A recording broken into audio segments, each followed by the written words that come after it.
जय श्री राम। आज हमारे बीच में आए हैं अभियान शास्त्री जी, जो बाबा विश्वनाथ की नगरी से अध्ययन किए हुए हैं। इस वीडियो का मकसद है लोगों का भ्रम दूर करना। भ्रम कैसा, वो आपको इसी वीडियो में बताने वाले हैं। देखिए, होता क्या है कि एक उदाहरण के माध्यम से आपको बता रहे हैं। जब लोग अपने ग्रंथ को नहीं पढ़ते, अपने धर्म के जो ग्रंथ हैं, वेद, पुराण, रामायण, गीता, भागवत नहीं पढ़ते, तो उन्हें कुछ भी लोग, कोई व्यक्ति आकर कुछ भी बोल देता है, उसको मानना पड़ता है। मानना इसलिए पड़ता है, मान लीजिए कि एक आम का पेड़ है, अब कोई दूसरा व्यक्ति आकर उसको बबूल बता रहा है, तो यदि आपको पता है कि ये आम का पेड़ है तो आप तुरंत मना कर देंगे, नहीं ये आम का पेड़ है, आप बबूल कैसे बता रहे हैं। आपको नहीं पता है तो आपको मानना पड़ेगा। बबूल का बता दे या इमली का बता दे या कोई भी पेड़ बता दे, आपको मानना पड़ेगा। क्यों मानना पड़ेगा? क्योंकि आपको तो पता ही नहीं है। इसलिए अपने धर्म ग्रंथ को पढ़ना जरूरी है, ताकि अगर कोई गलत बोल रहा है तो आप तुरंत उसे टोक दें। तो ऐसे बहुत सारे लोगों के प्रश्न होते हैं, अजीब अजीब प्रश्न होते हैं। उसी में से एक दो प्रश्न का बात करने वाले हैं। देखिए, पहला जो प्रश्न है वो क्या है।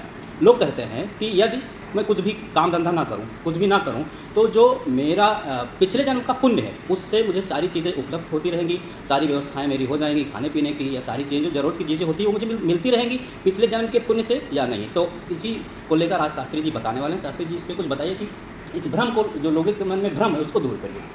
बहुत ही सुंदर और बहुत ही उत्तम प्रश्न आप पूछे हैं।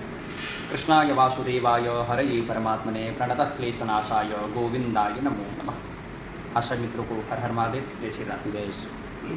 मनीष जी महाराज ने बहुत ही सुंदर और उत्तम प्रश्न पूछे हैं।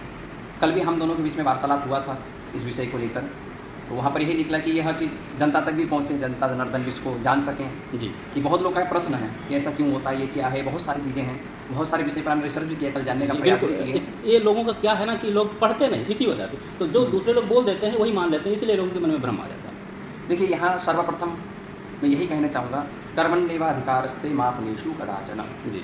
कर्म प्रधान है। जैसे आपने कहा कि पिछले जन्म का हमारा जो फल है, भाई स्वाभाविक, आप कहते हैं पिछले जन्म से आपको पुण्य मिल रहा है, ये मिल रहा है, वो मिल रहा है। हम कुंडली भी देखते हैं तो क्या देखते हैं कि आपका भाग्य में क्या है, आप ये कार्य करो बोलकर हम कहते हैं, उनको कार्य निर्देश करते हैं हम। ये तो आप नहीं बोलते कुंडली देख कर कि भाई आपको पुण्य यही मिलेगा, यही मिलेगा। कार्य प्रधान है। जिस प्रकार से आपके बैंक में पैसा एकत्रित है, आपने एकत्रित करके रखा, कमा के, अब उसमें से आप कहो, जो आपके सामने व्यक्ति आ रहा है, भाई तेरे पास पैसा हो गया, मत कमा जी, उसी का वो कर, तो वहाँ से आपको क्या सुनने को मिलेगा और कि महाराज इतना से नहीं होगा, थोड़ा और करना पड़ेगा। अगर उससे निकाल कर खाने लगेंगे तो कब तक चलेगा, कब तक चलेगा। हाँ, ऐसे तो वही है हमारा पुण्य जो एकत्रित है, वो जैसे कि हम जो कार्यवत करते हैं, कार्य करते हैं, उसमें कहीं ना कहीं किसी प्रकार की चूक हो जाती है, तो वहाँ पर समाधान करता है। जिस प्रकार से मान लीजिए कि आप गंगा जी पार कर रहे हैं, तो किससे करेंगे? नौका से करेंगे। बिल्कुल। मान लीजिए उसमें किसी प्रकार का छिद्र हो गया है, अब उसको टालने का काम क्या करेगा? जो आपके पिछले जन्म का कर्म है वो टालने का कार्यवत करता है।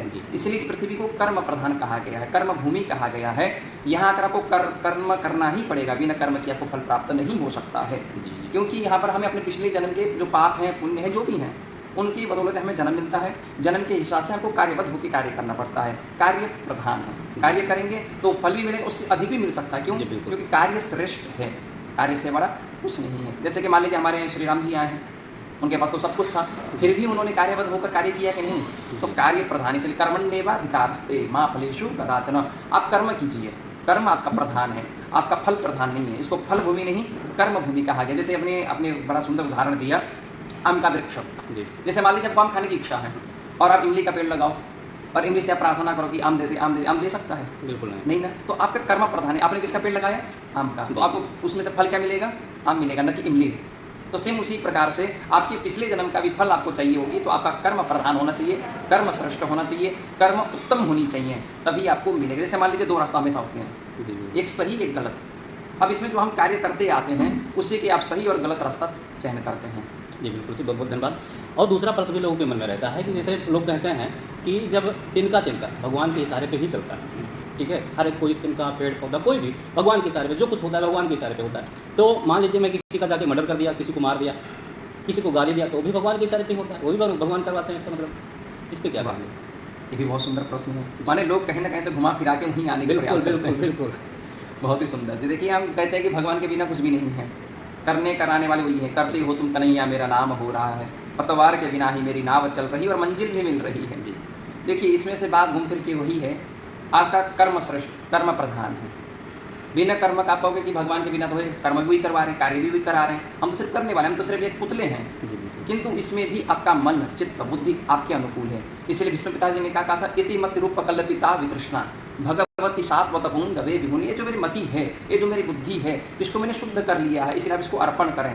उनका कहने का भाव अर्थ यह है, जो हमारा शरीर है, जो हमारा मति है, बुद्धि है, हमारे अनुकूल है।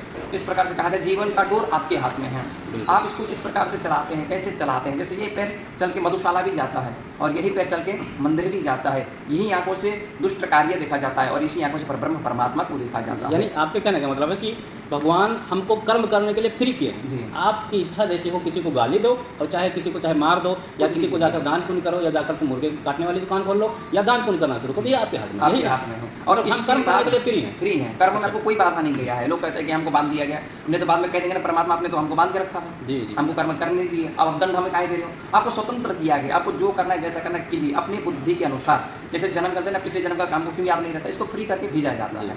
ठीक है जी, चलिए महाराज बहुत बहुत धन्यवाद आपका। ठीक है। फिर मिलते हैं किसी अगले वीडियो में। श्री राम।